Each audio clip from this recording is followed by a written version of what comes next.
Dutertes. Yes, there are disappointments. There's a lot of shortcomings with the current administration. They missed their self-imposed deadlines with delivering big fish, Diskaya aside. We're still waiting for Boying Remulla to give us an idea sino mga senador or congressman na potentially makasuhan in terms of yung probability of certain conviction. But Senator, can you remind again people, why are you so focused on the Dutertes when it comes to these allegations of corruption and all of that? And what are your expectations in the coming days and weeks? Kasi mukhang mabilis ang galawan ngayon in this 2026.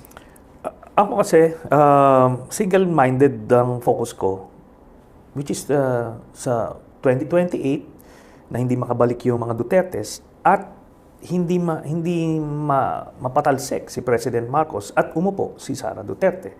So yun yung focus eh. And I'm doing everything to make sure that doesn't happen. So marami na yan. Kasama na dyan ito mga kinakasuhan ko sila para hindi na sila eligible.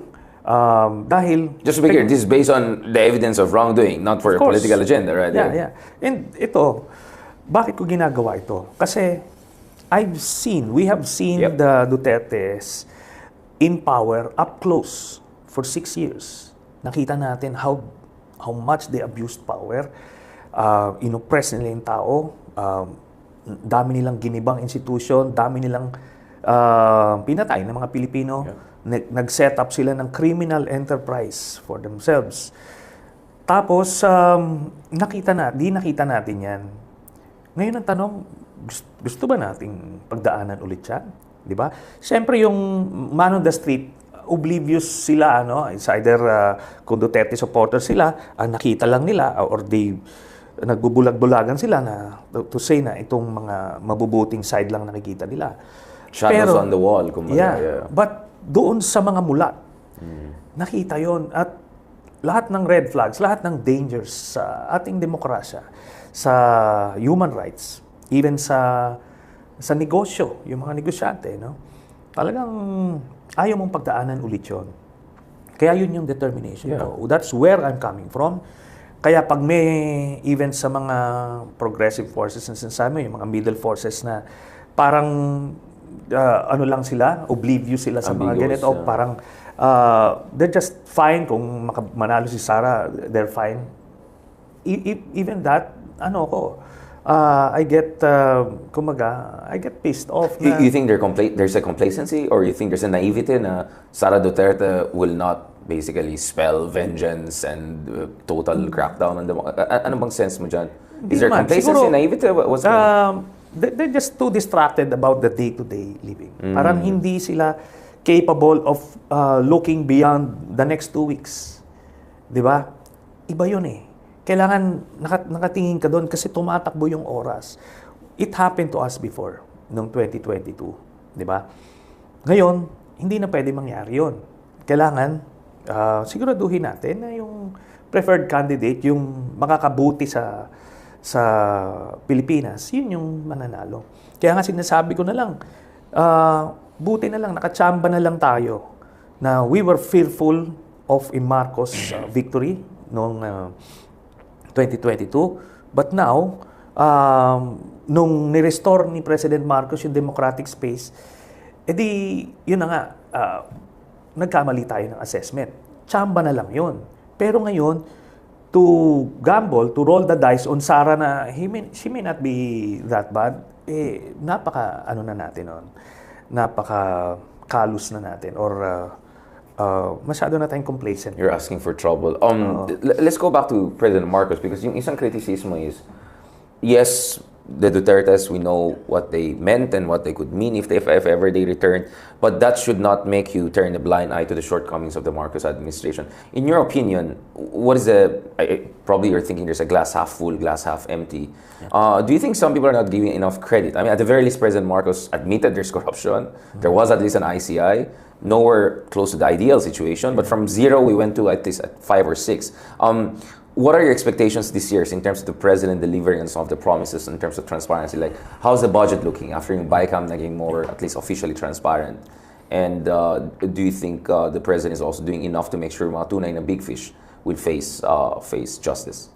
Let's go first dun sa yung criticism about the... Okay. Kagaya mo ang sinasabi ko nga, given na yan. Di ba? Nandiyan na to ang Marcos administration hanggang 2028 siya. Ngayon, I'm not stopping everybody or anybody from criticizing the Marcoses.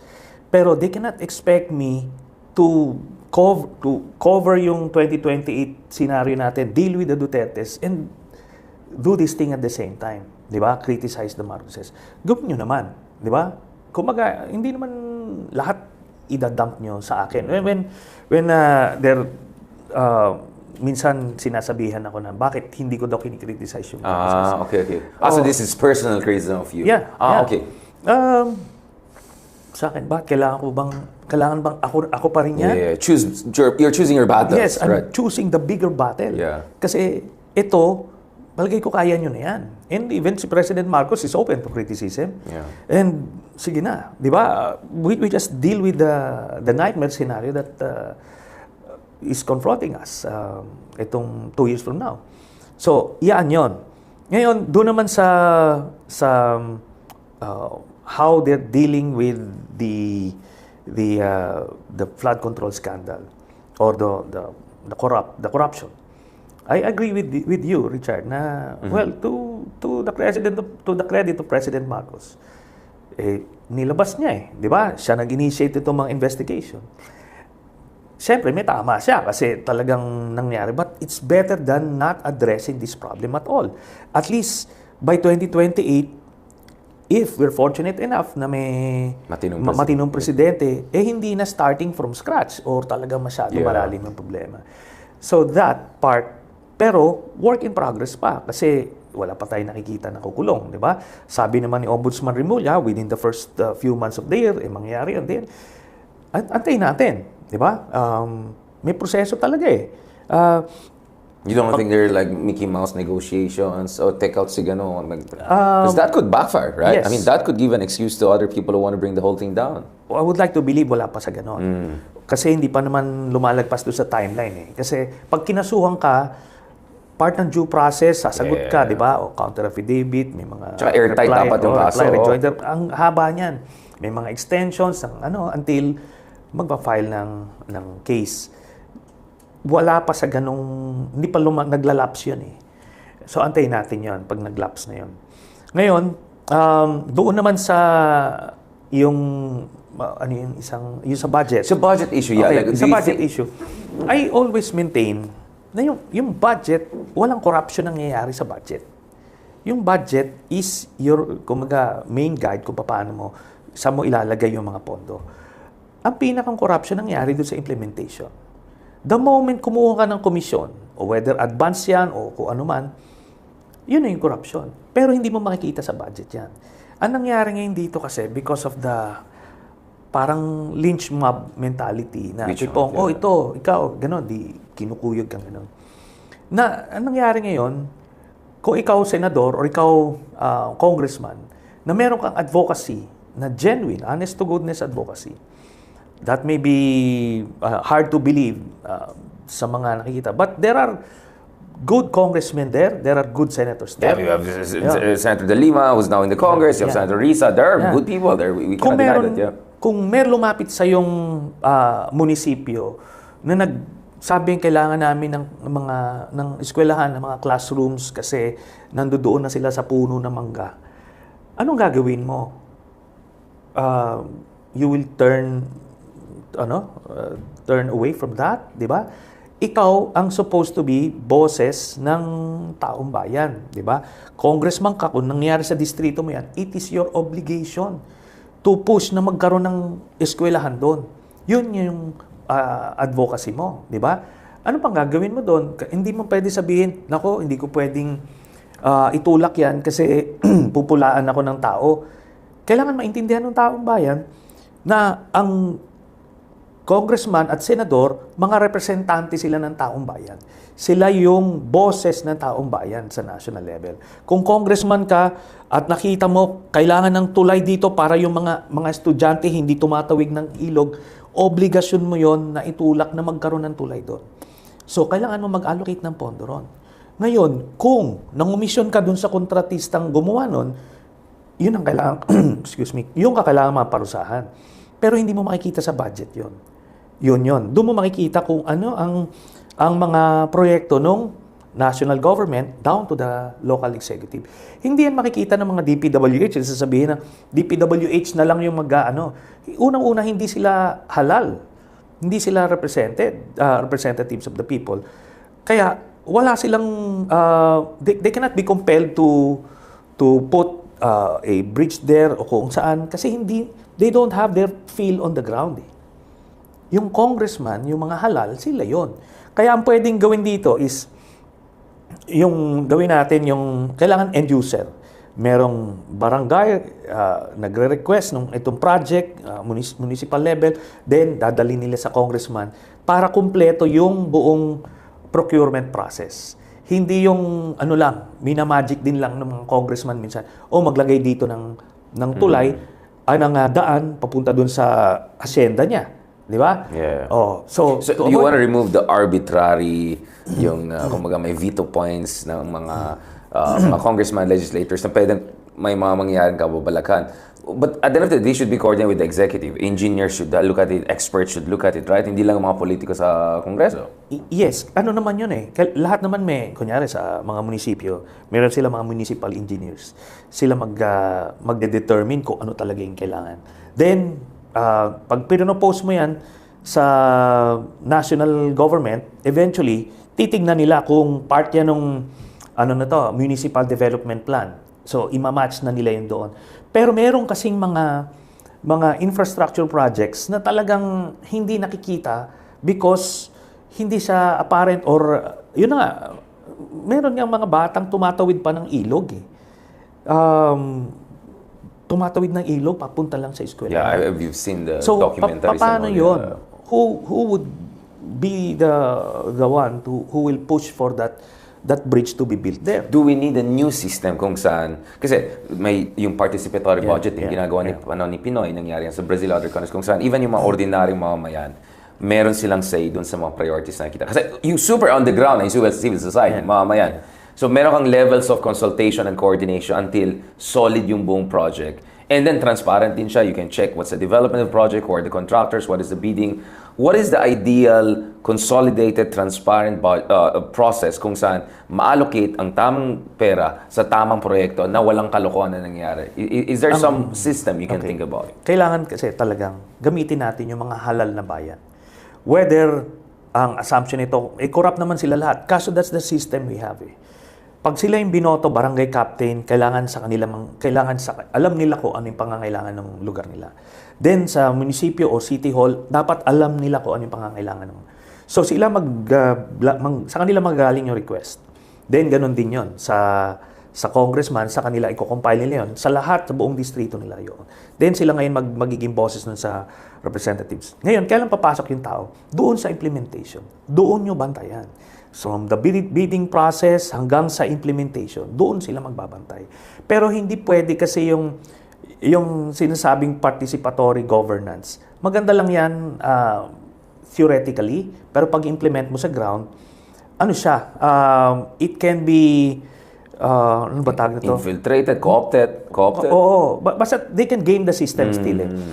Ang pinakang dito is pwede siyang konsultahin. Siyempre, yung taong bayan din naman yung kukonsulta. Yung barangay captain, kailangan sensitive siya sa pangangailangan ng mga constituente niya. Yeah. So, pag in-address niya yung pangangailangan na yun, edi pagka na-deliver niya yun, edi he can be assured of a re-election. Yun. Doon sa municipal level, ganun din. Dapat makikita nila yon. Yung taong bayan, yung mga watchdogs, doon sila sa implementation.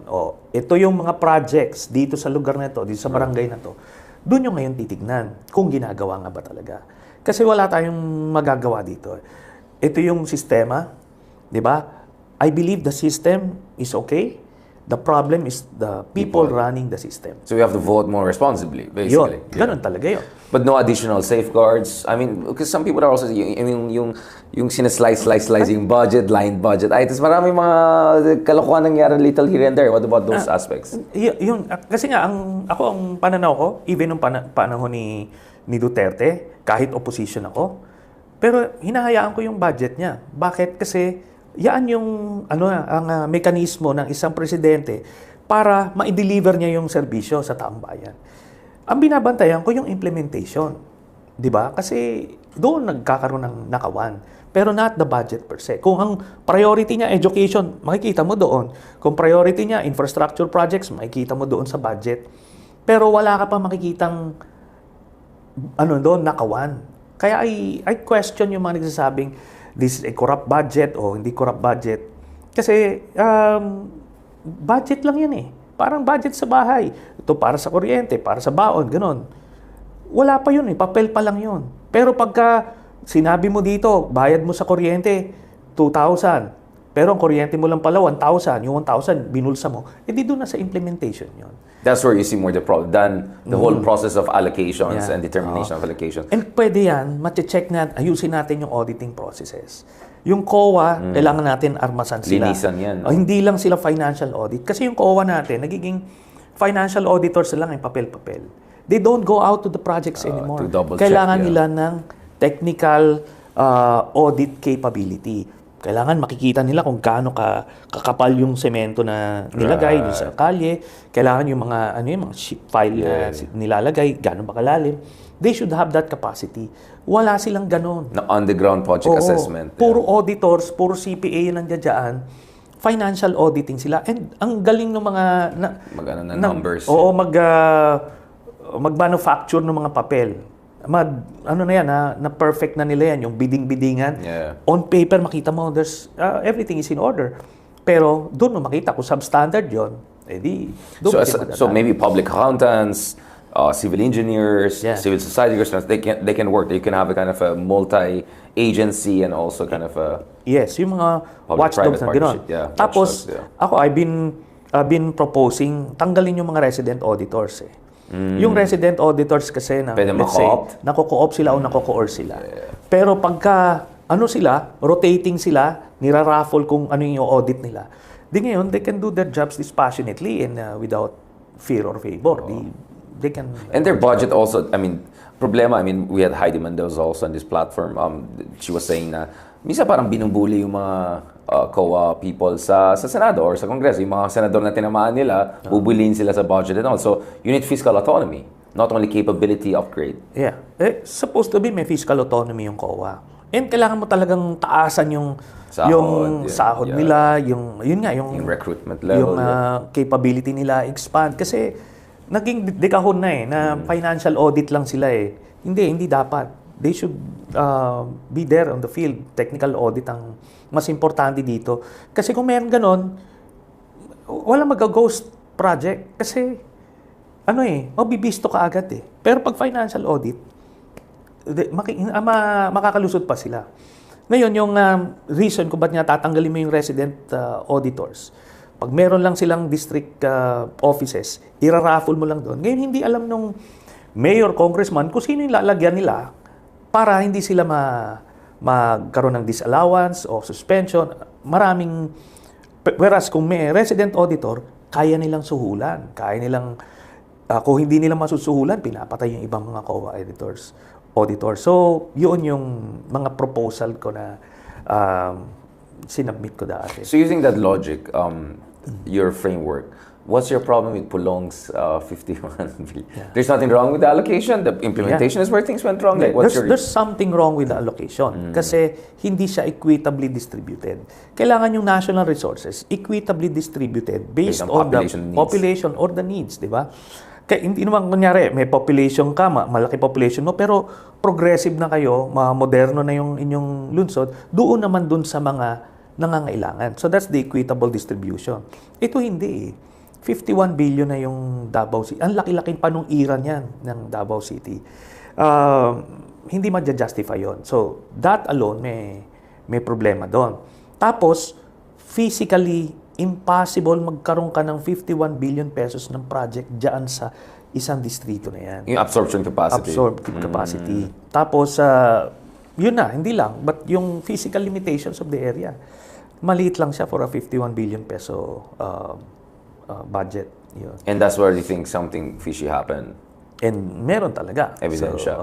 So what are you expecting? Like, what about the other projects of Duterte's? When Sara was the mayor, what about those projects? Not to mention things she has been... Kasi may kaso na sa kanya for her DepEd tenure. Pero she was also a mayor during Digong's time. What about the budget implementation allocations back then? We will be filing a case na naman this month. No? We'll be filing draft cases against Sara Duterte. Again, doon sa mga ginawa niya. Kasama na doon nung case? Nung mayor pa siya. Graft cases. Graft cases, yeah. So, yun. Maraming ginawa silang mga illegal krimen. At yun yung paraan ko para mamulat yung mga tao, yung mga moderate supporters niya, even yung diehard supporters niya, makita nyo na hindi lang ito salita-salita lang, kundi mga documented. Kasi black ops na naman kasi takot daw kayo sa kanya na manalo na naman siya sa 2020. That's always their line, diba? These are black propaganda lang yan. Hindi, yung black propaganda kasi is salita lang, social media. Pero pag finailan ka ng kaso, documented yan. I cannot fabricate documents and evidence kasi pwede ko makasuhan noon. Diba? Pwede ko makasuhan. Pero yan yung mga ginagawa para nga doon. And dapat matakot tayo na kung mananalo si Sara kasi gigibain yan yung Pilipinas. Yun yung hindi naiintindihan ng mga Duterte. Pero siguro kung magre-reflect sila, tignan lang nila yung sarili nilang buhay. Doon sa 6 years ni Duterte ba, umasenso ba sila? Gumanda ba yung buhay nila? Di ba?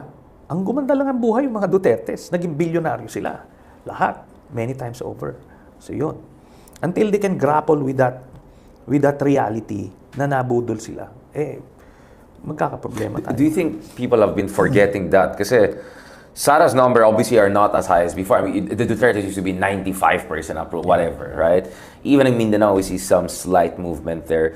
But nevertheless, ang layo ni Sara kay President BBM in terms of approval ratings and all. I mean, first of all, I don't know what are they approving of. Wala naman siyang ginagawa. But having said that, hindi ba parang nadidistract din ng tao? I'm not talking about the DDS. I'm talking about the 70-80% of the population are not with them. Do you think they're distracted from also the other side of the coin while everyone is looking at what's happening in DPWH? And, I mean, just looking at the case of Yusek Cabral, the late Yusek Cabral, right?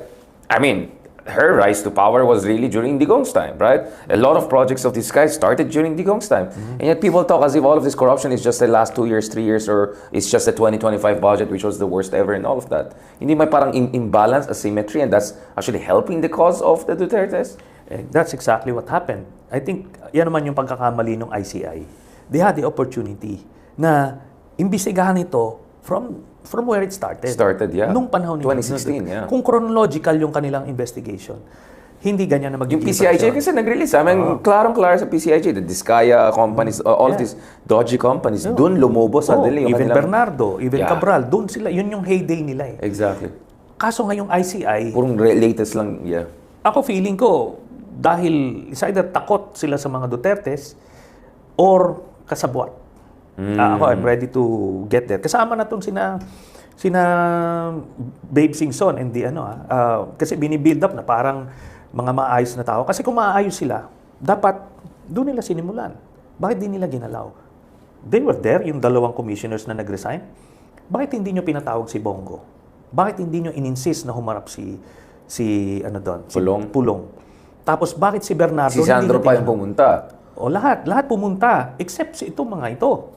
'Di ba? That makes you question eh. Kaya ako wala akong believe sa kanilang lahat, pati yung mga nag-resign. Hindi ako believe dun sa mga yon kasi they had the power, they had the opportunity. Ayusin na natin to. Kailan to nagsimula? Si Bernardo, itinalagay yan ni Bongo noong 2017. Hindi ba material yon? So even the Zaldicos and the Eric, I mean, lahat yan, mga paano ng Digong ng kanilang rise to power.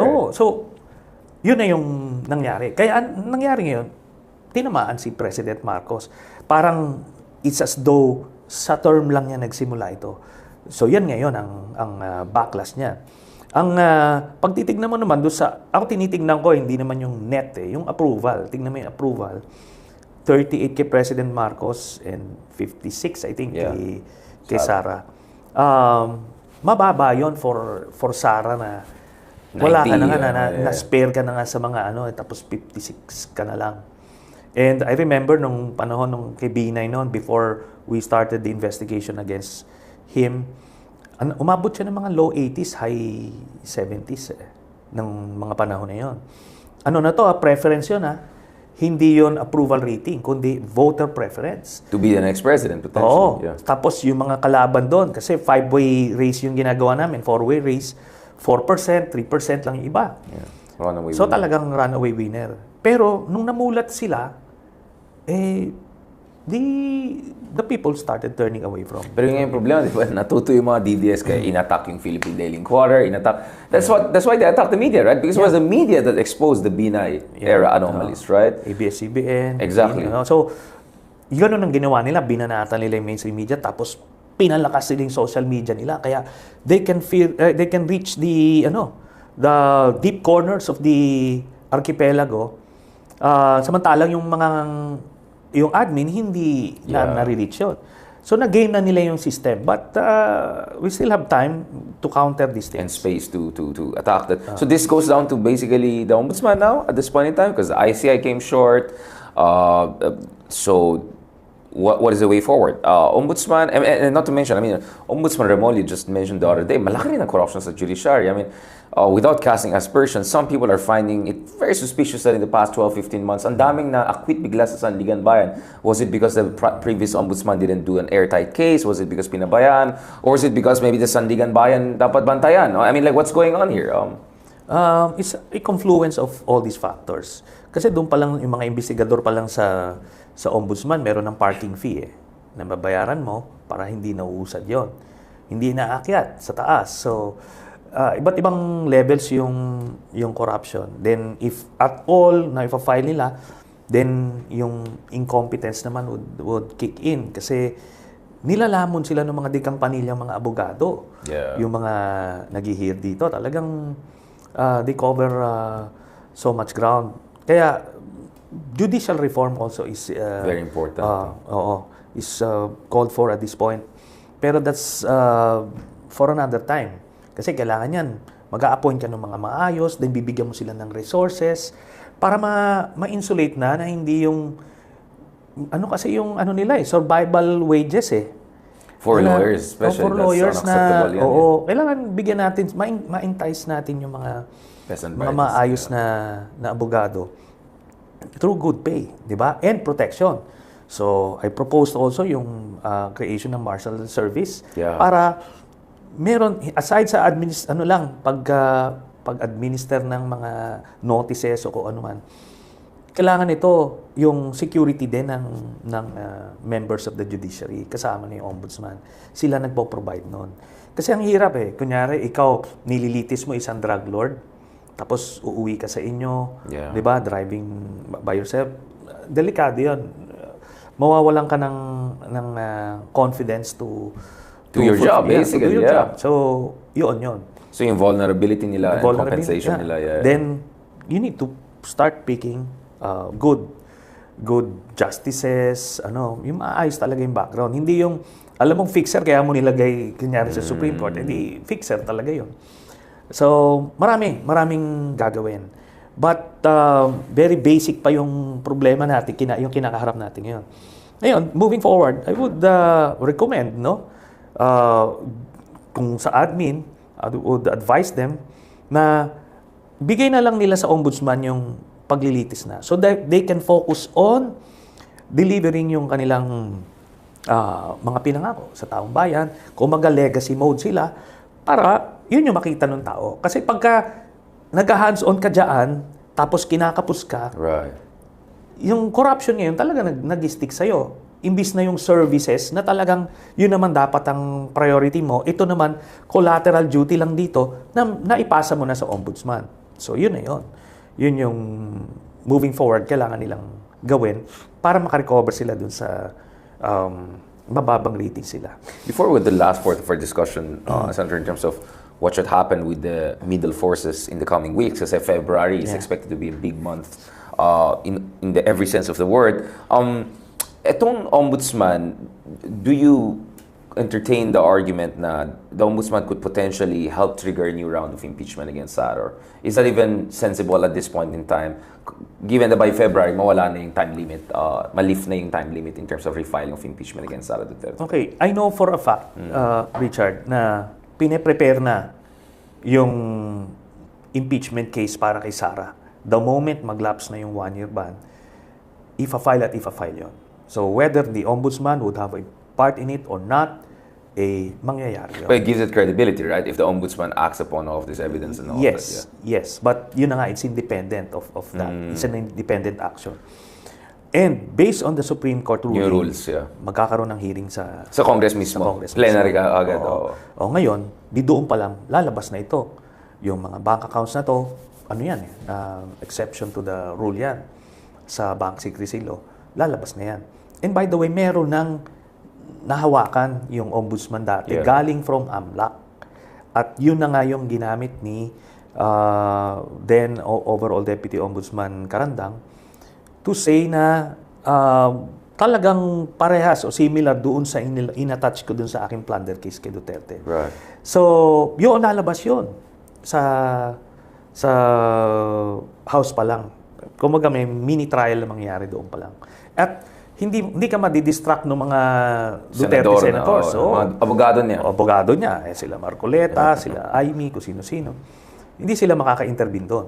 Di magandang opportunity yun. Makita ng tao na hindi lang to sinisiraan. Mga kurakot yung mga Duterte. And killers. I mean, that's why nasa ICC yung isa. I mean, oh. The ICC vindicates you, right? I mean, you have been saying this for a long time. Yes. Pero yung iba kasi, gina-justify pa yun na okay lang naman pinatay kasi mga masamang tao yun. Hindi nga hindi nga, mali nga. Tapos, bukod pa ron, ito, ginagawa lang niya kasi nga, pinoproteksyonan niya yung drug lord niya. So, they set up their own cartel. So, excuse me, hindi niya nakita yon. Hindi nila nakikita yon. Plus, makikita nila yun doon sa bank accounts. So, hopefully, mamulat sila doon. Ito, 56 ang approval niya, vulnerable yon. Anyway, she came down at one point significantly last year. Yeah, we'll last year, sorry. Conducting a survey within the next few weeks para makita natin yung bagong baseline na ito. New year, so new baseline, we'll see kung saan yung mga lagay ng mga different personalities. At ito, scenarios yung gagawin namin, hindi lang yung long list na labo-labo. Senator, of course, we discussed this in the previous 2 episodes last month, but balikan natin, eto na, this is 2026 na. February could be a big year where a new impeachment could come up. There's going to be EDSA-related celebrations, among other things. Do you think this is the year, or make it or break it, in terms of at least determining the mechanisms by which kailangan ba ng primaries? Kasi my understanding, Senator, is, as we speak, different potential candidates from the middle forces are already getting the ball rolling, talking to potential sponsors, whether tycoons, whether civil society groups, position na sila in terms of projections online, in terms of analytics. You have seen also some of my parang Ezra Klein style. Okay, if ito yung president, ito makita natin, I've made the case for Riza, for BAM, for different people. For you, I'll make also that case also, Senator. No, I mean, I'm just trying to make sure people know we have options. No option is perfect, but we have many good options. As I said, it's you, Risa, Bam, Kiko, Lenny, whoever it is. But we still have to, it should be one, right? Hindi pwede ma-split yan. Even John Vic, the other month, na biglang suddenly is also open to be the standard president. Pati siya, aminado siya, it cannot be a split vote. Otherwise, babalik talaga mga Dutertes. Okay. Well, to begin with, I'm taking myself out of that race. If there's a role to play for me, it's to bring the Dutertes down. And talagang I have embraced that role. So okay lang ako. Ngayon, meron ng mekanismo, meron ng selection committee, at least as far as the middle forces are concerned. Kaya nga sila nagpo-posturing, maganda yon, that's a good thing. Ibig sabihin, nagpe-prepare sila. And part of that, yung pag nagpe-prepare itong mga, by talking to potential donors para makaikot sila, different sectors, alam nila yung importance nung early 2020, nung 2028. And that's a good sign for these candidates na may sense of urgency sila. So, maganda yon. Pero, part of the mechanism is magkakaroon nga ng survey, di ba? Internal survey. So, kung sino sa kanila ang pinakang viable compared doon. At itong mga ito, sila yung open. Hindi pwede yung nag-decline ka o wala kang... kumbaga, kung nag-decline ka na, hindi ka na isasama doon. Kasi kailangan, you must want this. You must want to serve the country. And face the as risks and president. dangers. Oo, Yeah. kasi, alam mo yung magiging presidente sa 2028, hindi ito walk in the park. Hindi ito parang, papasok ka sa isang paraiso. Yeah. Hindi. Ang daming political forces at play. The Dutertes will remain there.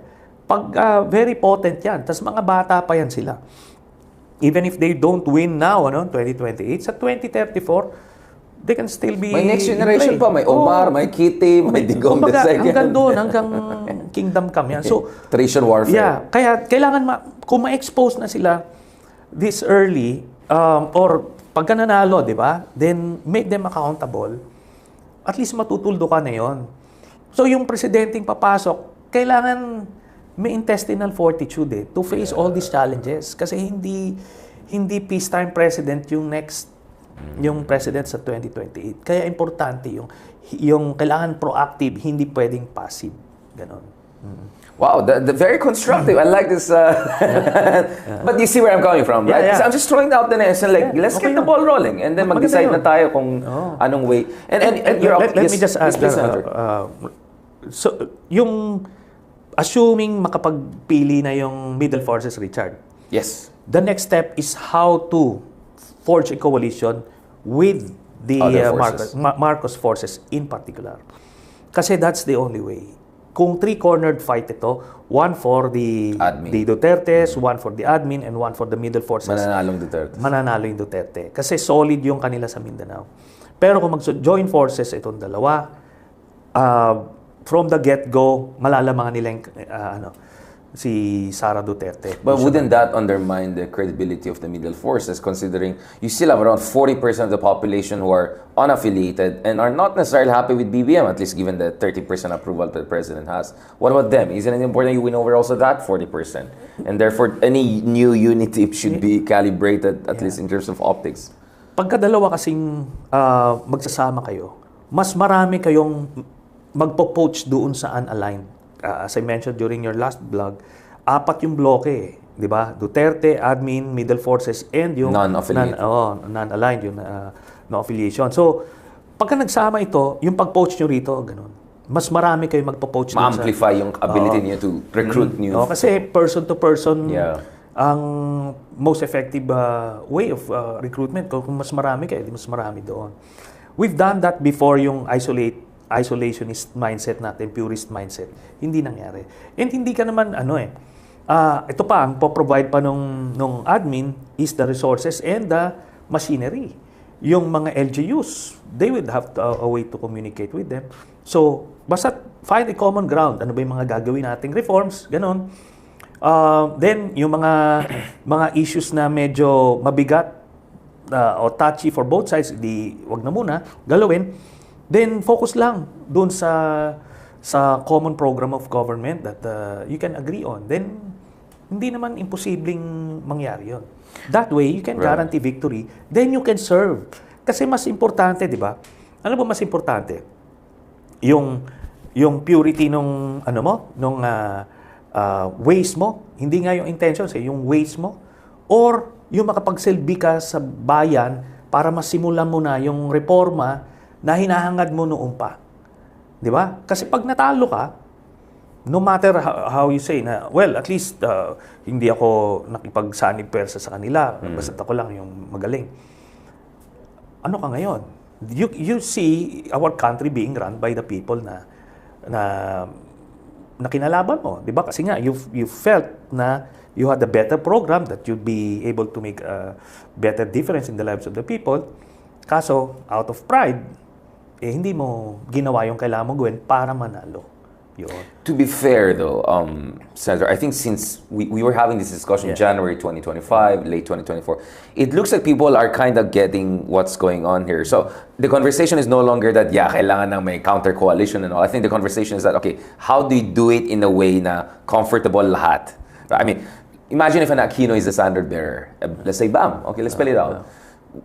Aquino, Marcos together, and they say we're moving forward. I mean, wouldn't there be some tension, some difficulties there? Or if it's Riza, who's known as very progressive and strong against the Marcos dictatorship legacy, wouldn't that be also a little bit tricky? So I think now the discussion is moving to a more mature, tactical, positioning optics kind of discussion. And then more importantly, you keep on mentioning survey. I'm going to have discussion again with folks from Okta and W Numer and other survey agencies also later this week, which is, ano bang alam natin dun sa 40% na yan? Kasi parang medyo, hindi naman black box. But we still have to figure out ano bang pumipitik sa kanila eh. Because at the end of the day, we can have all the debate among ourselves and us, Duterte, ganun. Pero then we have to win over the majority of Gen Z, millennials, and that 40%. So yung dalawang issue na I want to end on this because I think this is very important na we're now more maturing towards, okay, how should this look like, this coalition building na palatable to both sides, doesn't alienate core bases from both sides. Unless your argument is no, the existential threat is clear, but I don't think everyone is also that realistic, unfortunately. And then the second part is, shouldn't we have more studies and proper analysis? Anong pumipitik dito sa 40% at kabataan niyan? Because they are the key to victory. Okay. Una, doon sa pagiging open doon sa possible coalition. Or should they be open? Or? Ito, alam mo yung mga ganitong discussions, ganito sa vlog mo, sa podcast mo, na-open eh. Yung mga listeners mo, yan yung medyo mga politicized segment of society, marirealize nga, no? Sige nga, subukan. Then eventually, kasi even whether it's BAM or RISA, yan naman yung supporters sila. Once naging open yung supporters, the core supporters, the base, magiging open. Yun lang naman eh. Just sit down, ano ba yung red line sa inyo? Ano yung non-negotiable? Ultimately, yun na nga, do you want to serve this country? If that's what it would take to serve this country, then cross the aisle by all means. When I was in the Senate, ang dami kong gustong ipasang batas. I needed to cross the aisle. Yeah. I did. Si late Senator Miriam, gusto ko ipa-expel niyan before. Pero talagang niligawan ko siya, so to speak, para lang makuha ko siya. Kailangan ko siya not as an enemy, but as a supporter doon sa mga advocacies ko. And si late Joker Arroyo, ganun din. So mas importante sa akin yung advocacy than yung petty quarrels namin. Di naipasa ko mga batas. I think ganun din naman yung titignan nila BAM and RISA dito. Na ano ba mas importante sa atin? Yung ano na yan? Yung tags na yan? Labels na yan? Or yung mga pagsilbi tayo sa bayan?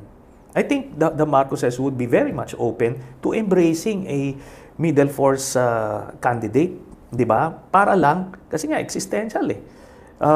Yung alternative is destruction of democracy. So do you want that? No, so hindi. Then let's work together. So yan, that's one. Doon naman sa yung what motivates itong 40% na ito. Unang-una, part nung survey namin is i-define yung affiliations nila. Saan ka ba? Di ba? Duterte ka ba? Marcos? Ganito, ganyan. Tapos, titignan natin, ngayon, kung dito ka, saan mo ba kinukuha yung informasyon mo? Di ba? Ano yung mga aspirations mo? Kumbaga, ano yung mga gusto mo na prioridad ng isang magiging presidente ng Pilipinas? So, more behavioral yon. Voter behavior yung aspeto na yon. Pero yung critical yung affiliations. Para ma-define na natin talaga, ilan ba yung mga Duterte, ilan yung mga Marcos, ilan yung mga middle force, tapos ilan yung wala silang pakialam sa politika. Then, doon na natin yung next experiment natin, next intervention natin, doon na natin ipapasok. On that note, thank you very much, sir. That was a fantastic conversation. Parang kahit 5 hours, we can just keep on going on that. But this is good. That was quite a constructive conversation. We went from Caracas to Quezon City. Yeah. Right? So that's quite a wide range. Wide range. Let's cover Greenland and the next episode. Salamat, Senator. Thank you very much again, everyone, for joining us for this latest episode, Deep Dive. Of course, dun sa mga nanonood sa atin ng live na nagko-complain baka if the audio is not perfect, don't worry. We're gonna get the edited proper version also soon out, so don't worry. Mas makita niyo lalo ang the clarity at saka the compelling interventions ng ating special guests. And of course, don't forget to join us for upcoming deep dive episodes. Marami tayong mga episodes to discuss the different aspects of anong gagawin natin sa ekonomiya, anong gagawin natin sa politika, not to mention on our foreign policy. And later on, we're also gonna have Justice Carpio to discuss also the ombudsman issue, judicial reform issues, important issues na dapat natin tatalakayin. Maraming salamat and see you soon. Gangster, we do that better than anybody. I bet you got it twisted, you don't know who to trust. So many player hating niggas trying to sound like us. Say they ready for the front, but I don't think they know it. Straight to the depths of hell is where them cowards going. Well, all you still down, nigga, holler when you see me. And let these devils be sorry for the day they finally free me. I got a caravan of niggas every time we ride. Hitting motherfuckers up when we pass by. Until I die, live the life of a boss player. Cause even when I'm high, fuck with me and get crossed later. The